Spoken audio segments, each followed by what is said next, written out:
Hindi inaasahang kasing init ng summer 2024 ang panahon ng tag-init ngayong taon, ayon po yan sa Pag-asa.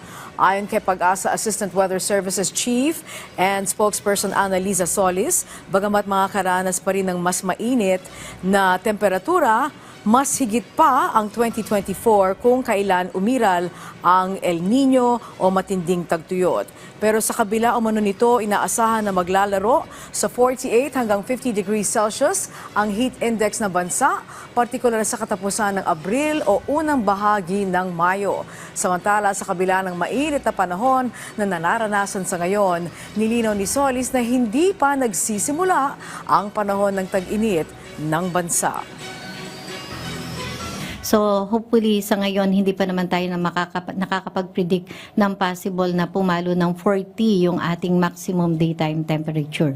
But yung 52 last year na mataas na heat index, may posibilidad pero in an instant lang, hindi po widespread na mga lugar.